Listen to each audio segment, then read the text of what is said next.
আনোয়ার শাহ কাশ্মীরি রহমাতুল্লাহ আলাইহি 3.5 লক্ষ কিতাবের হাফেজ ছিলেন। 3.5 লক্ষ কিতাবের হাফেজ ছিলেন। তিনাকে জিজ্ঞাসা করা হলো, আপনি এই 3.5 লক্ষ কিতাব কিভাবে মুখস্থ করলেন?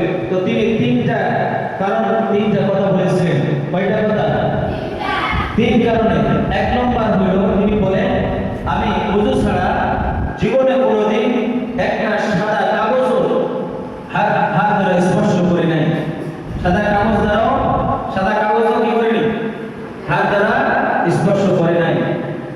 দ্বিতীয় নম্বর তিনি কথা বলেছিলেন যে প্রত্যেক ফরজ নামাজের পর রব্বি জিদনি ইলমান নাফিআ, এই দোয়াটি ফরজ নামাজের সালাম ফেরার পর সাথে সাথে 7 বার পাঠ করতে।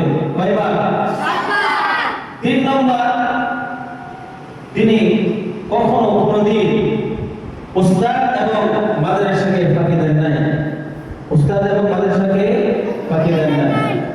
প্রিয় ছাত্র ভাইরা, আমরা তিনার এই ঘটনা থেকে যে বিষয়গুলো আমরা আমাদের জন্য শিক্ষণীয় বিষয় যেগুলো, সেগুলো হচ্ছে, এক নম্বর, আমরা ওযু ছাড়া কেউ কোনোদিন আমপারা, কোরআন শরীফ এবং অন্যান্য কিতাব আদি কোনোদিন আমরা স্পর্শ করব না। যে কোনো কিতাব, যে কোনো বই আমরা কি করব?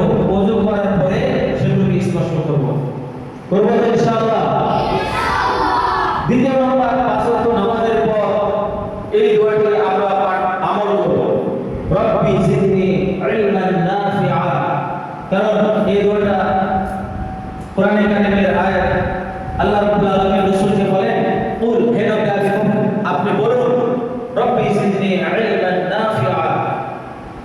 এই দোয়াটা আমরা আমল করব ইনশাআল্লাহ। করব তো ইনশাআল্লাহ? তৃতীয় নম্বর হলো যে কোনোদিন আমরা কি করব না, মাদ্রাসা কোনো উস্তাদ এবং মাদ্রাসাকে ফাঁকি দেব না। কোনো উস্তাদ এবং মাদ্রাসাকে ফাঁকি দেব না।